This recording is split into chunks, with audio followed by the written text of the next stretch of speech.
सर्वांना नमस्कार. आज माझे मित्र डॉक्टर नितीन सोनवणे, अ, ज्यांची पहिली ओळख मला डॉक्टर विकास आमटे भाऊ यांनी करून दिली होती. मला वाटतं की जवळजवळ 15 वर्ष झाली असतील या घटनेला. तेव्हापासून सतत आम्ही संपर्कात आहोत. सोनवणे साहेब टाइम्स ऑफ इंडियामध्ये आहेत गेल्या 21 वर्षापासून आणि त्यांचा प्रवास, माझा प्रवास असा पॅरलल चाललेला आम्ही बघतो. मी डॉक्टर विजय कदम, गेल्या 25 वर्षापासून मुंबईमध्ये मी डेंटल प्रॅक्टिस करतो आणि त्याचसोबत सामाजिक कामामध्ये जेवढं शक्य होईल तेवढं माझं योगदान द्यायचा प्रयत्न करतो. गेल्या 25 वर्षामध्ये जवळजवळ 25 वेळा परदेश प्रवास वेगवेगळ्या देशांमध्ये, युरोप असेल, अमेरिका असेल, नॉर्थ ईस्ट कंट्री असतील, अशा बऱ्याचशा देशांमध्ये जाण्याचा योग आला सामाजिक चळवळीच्या संदर्भात. आणि आयुष्यात काही खूप मोठ्या घटनाही घडल्या.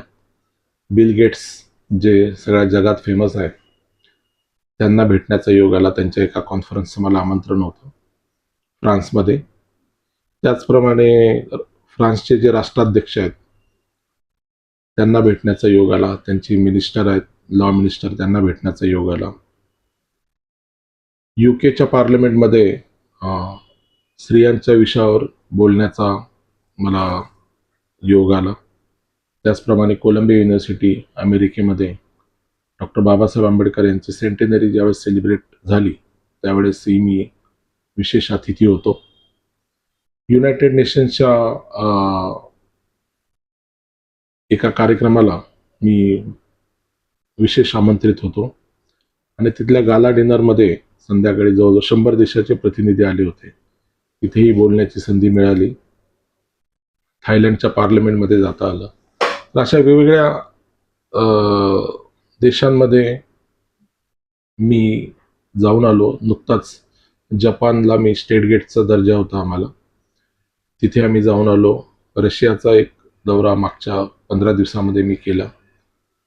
तर अशा वेगवेगळ्या देशांमध्ये जाऊन आल्यानंतर स्वतःचं डेंटलची प्रॅक्टिस सांभाळून आता गेल्या 25-27 वर्षामध्ये मी 1 लाखपेक्षा जास्त डेंटल पेशंट केलेत. आणि हे आणि सामाजिक काम यांचा बॅलन्स एक प्रकारे सांभाळत ज्यावेळेस वेगवेगळ्या लोकांना भेटतो, त्याच्यामध्ये माझे मित्र नितीन सोनवणे, जे आता डॉक्टर झालेत, ज्यांनी PhD केली आहे, आणि हे अत्यंत सुंदर असं कॅमेऱ्यातून पाहिलेले लोककलावंतांचे जग हे पुस्तक त्यांनी आता आणलेलं आहे. ते मला बघायचा योग आला, संधी आली. आणि ही PhD त्यांना मिळवताना जे त्यांना प्राणांतिक वेदना झाल्या किंवा ज्या त्रासातून ते गेले, ते बघितल्यानंतर खरं म्हणजे डोळ्यातून अश्रू येतात की अजूनही हा जो छळवाद आहे तो संपलेला नाही आहे. विशेषतः प्रामाणिक लोकांना जो त्रास होतो त्यांचं शिक्षण घेताना, ते पाहिल्यानंतर असं वाटतं की हे कुठपर्यंत चालणार. असे चांगले कलावंत, असा एक डॉक्टर नितीन सोनवणे नावाचा एक जगप्रसिद्ध माणूस, ज्याला वेगवेगळे आंतरराष्ट्रीय पुरस्कार मिळालेले आहेत, ज्याने 21 वर्ष टाइम्स ऑफ इंडिया सारख्या नावाजलेल्या जगदविख्यात माध्यमामध्ये काम केलेलं आहे, आणि तो काहीतरी ध्यास घेतो आणि करायला बघतो. बरं, अशा लोकांसाठी की जे विस्थापित आहेत, जे दुर्लक्षलेले आहेत, जे उपेक्षित आहेत, ज्यांच्याकडे बाकीचा मीडिया TRP नाही म्हणून बघत नाही, अशा लोकांसाठी हा माणूस धडपडतो. मग त्या मीराबाई उमप असतील किंवा राधाकृष्ण कदम असतील, देवानंद माळी, राजू बाबा शेख, निरंजन भाकरे, आपल्या सगळ्यांचे आवडते विठ्ठल उमप, अंबुदेवी बुदगावकर, सगळ्यांचे आवडते सत्यपाल चिंचोलीकर, बापूराव विभूते, उद्धव बापू शिंदे. आता ही जी नावं घेतली त्यातली 1-2 नावं अशी की ज्यांना सगळेच ओळखतात, जसे विठ्ठल उमप आहेत. परंतु काही नावं जी आहेत की जी मीही पहिल्यांदा ऐकली एवढा सामाजिक चळवळीत असताना, तर बाकी बऱ्याचशा लोकांनी काही वेळा पहिल्यांदा ऐकले असेल. परंतु नावं पहिल्यांदा ऐकले म्हणून या लोकांचं काम कमी होत नाही. या लोकांनी प्रचंड मोठं काम केलेलं आहे. विशेषतः लोककलावंत म्हणून आपली जी मूळ संस्कृती आहे त्यांना जपण्याचं काम केलंय. मग ते भारूड असेल, किंवा वारी नृत्य असेल किंवा घागर नृत्य असेल, शाहिरी सगळ्यांनाच माहिती आहे. पण सोंगी भारुड ज्याला म्हणतात किंवा पखवाज वादनातून लोकप्रबोधन किंवा डफली घेऊन लोकप्रबोधन, हे पारंपरिक वाद्य आणि आपले प्रबोधनाचे विचार घेऊन लोककलावंतांनी जे लोकांचं प्रबोधन केलेलं आहे त्याला तोड नाही. परंतु दुर्दैवाने आपल्याकडे अशा लोकांचा डाटाबेस नसतो, अशा लोकांवर डॉक्युमेंटरीज नसतात, पुस्तकं नसतात. आणि हे हेरून डॉक्टर नितीन सोनवणे यांनी हे पुस्तक एक वेगळ्या प्रकारे लिहिलेलं आहे. ते स्वतः नावाजलेले जगदविख्यात कॅमेरामॅन आहे आणि त्यांना आंतरराष्ट्रीय दर्जाचे पुरस्कार मिळालेले आहेत. तर अशा व्यक्तीने हे पुस्तक आणणं आणि कॅमेऱ्यातून पाहिलेले, म्हणजे त्यांना जे कॅमेऱ्याच्या एकतर त्यांच्या कॅमेऱ्याच्या फोकसमधून जे दिसले ते, आणि कॅमेऱ्याच्या फोकस हटल्यानंतर त्यांचं वास्तविक आयुष्य काय आहे ते त्यांनी जे पाहिलं ते त्यांनी इथे मांडलं. आणि या पुस्तकाचं वैशिष्ट्य म्हणजे याचा आंतरराष्ट्रीय दर्जाचा दर्जा. म्हणजे तुम्ही केवळ त्याची जर छपाई, हे मुखपृष्ठ पाहिलं असेल, अत्यंत सुंदर मुखपृष्ठ, किंवा ही पेपर जी क्वालिटी आहे किंवा जी पिक्चर क्वालिटी आहे ती इतकी सुंदर त्यांनी केलेली आहे की आपल्याला म्हणजे हे पुस्तक केवळ नुसतं चित्ररूपाने जरी पाहिलं तरी आपण एक प्रकारचे ते आपण चित्ररूपी आत्मचरित्र, आपण ज्याला असं म्हणतो, पिक्टोरियल ऑटोबायोग्राफी, तशा प्रकारचं तुम्हाला वाटेल. पण ते त्यावरच थांबलेले नाहीत. तर त्यांनी त्याच्यामध्ये काय केलेलं आहे की मराठीमध्ये एका बाजूला आणि इंग्रजीमध्ये एका बाजूला अशा प्रकारचं हे जे आहे हे छापल्यामुळे काय झालं की हे याला एक आंतरराष्ट्रीय दर्जाचा त्याला टच आलेला आहे. आता इथे सत्यपाल महाराज दिसत आहेत, अत्यंत सुंदर त्यांचं ते हे जे पिक्चर आहे ते, आणि त्यांची ती माहिती ज्याच्यामध्ये त्यांनी इकडे मराठी भाषेमध्ये लिहिलेले आणि इकडे इंग्रजी भाषेमध्ये लिहिलेले. म्हणजे कुठल्याही परिस्थितीत हे पुस्तक त्यांनी मला वाटतं जवळजवळ 300-400 करोड लोकांसाठी उपलब्ध करून दिलेलं आहे. फक्त मराठी म्हटलं तरी 10 कोटी होतात आणि इंग्रजी जाणणारे मला वाटतं जवळजवळ 200-300 कोटी लोक असतील. तर एवढ्या लोकांसाठी त्यांनी हे केलं आहे. आणि हे करताना त्यांनी कुणाची मदत विशेषतः घेतलेली नाहीये. हे स्वतःच्या पैशांमधून त्यांनी हे उभं केलेलं आहे.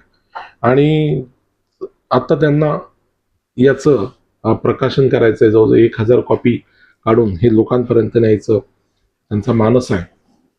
खरं म्हणजे समाजातल्या होतकरू लोकांनी पुढे येऊन अशा व्यक्तीला मदत केली पाहिजे. संस्था, विशेषतः आपल्या ज्या सांस्कृतिक संचालनालय आहे किंवा Babasaheb Ambedkar research and training institute आहे, ज्यांचं हे कामच आहे की अशा लोककलावंताला प्रोत्साहन देणे, त्यांच्यावर संशोधन करणे आणि त्यांची पुस्तकं उपलब्ध करून देणे.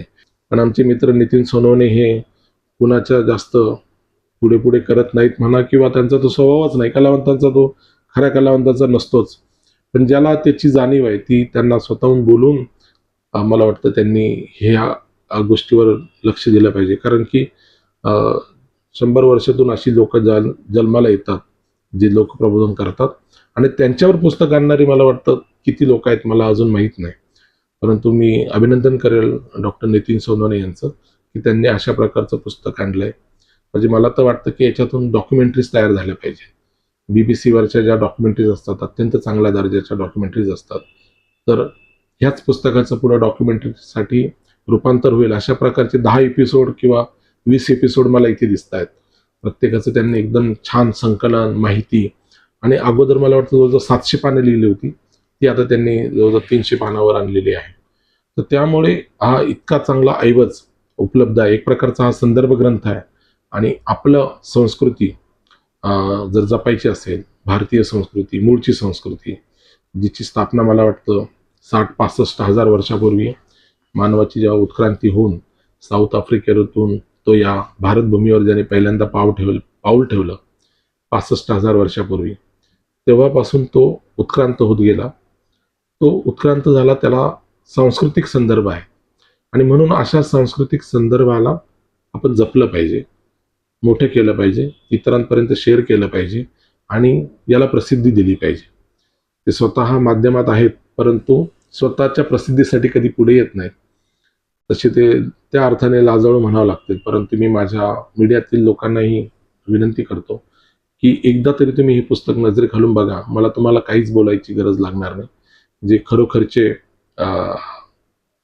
अभ्यासक आहेत संपादक आहेत, हाडाचे पत्रकार आहेत किंवा इलेक्ट्रॉनिक मीडियामध्ये आहेत, सोशल मीडियात आहेत, ती लोक तुम्हाला नक्की मला वाटतं पुढे आणतील असं मला वाटतं. म्हणजे नितीन सोनवणेंना पुढे आणायची आवश्यकता नाही, ते ऑलरेडी एस्टॅब्लिश्ड आहेत. पण त्यांनी ज्या लोकांना इथे स्थान दिलंय ती लोक समाजापुढे येणं गरजेचं आहे. आणि मला वाटतं डॉक्टर नितीन सोनवणे यांचा सुद्धा हाच उद्देश आहे की ही लोक पुढे आले पाहिजे. मागे त्यांनी रेल्वेच्या बाजूला जी लोक जीवन जगतात त्यांच्यावर एक डॉक्युमेंटरी तयार केली होती, त्यांचं फोटो सेशन केलं होतं. तसंच मध्यंतरी मी त्यांना साई नावाची एक संस्था आहे, सोशल ॲक्टिव्हिटी इंटिग्रेशन, ज्यात मी ट्रस्टी म्हणून आहे. तर तिथे वेश्या व्यवसाय करणाऱ्या ज्या महिला आहेत त्या महिलांचं आम्ही पुनर्वसन करतो आणि त्यांना चांगल्या मार्गाला घेऊन जातो. शिवाय ज्यांना एड्स झालेले आहेत, ज्यांचे अंत्यसंस्कार कोण करत नाहीत, अशा महिलांचे अंत्यसंस्कार प्लस त्यांना औषधं आणि त्यांचं खाद्य, अशा प्रकारचं काम आमचे मित्र विनय वत्स आणि आम्ही गेल्या 30-40 वर्षापासून करतो. ते कामही त्यांनी पुढे आणायचं काम आम्हाला मदत म्हणून केलेली आहे. तर असे चांगलं काम करणारे डॉक्टर नितीन सोनवणे यांच्या या पुस्तकाचं खूप चांगलं स्वागत होईल असं मला 100% वाटतं. आणि आपणही सगळ्यांनी मदत करावी एवढी आपल्याला विनंती करतो आणि थांबतो. धन्यवाद.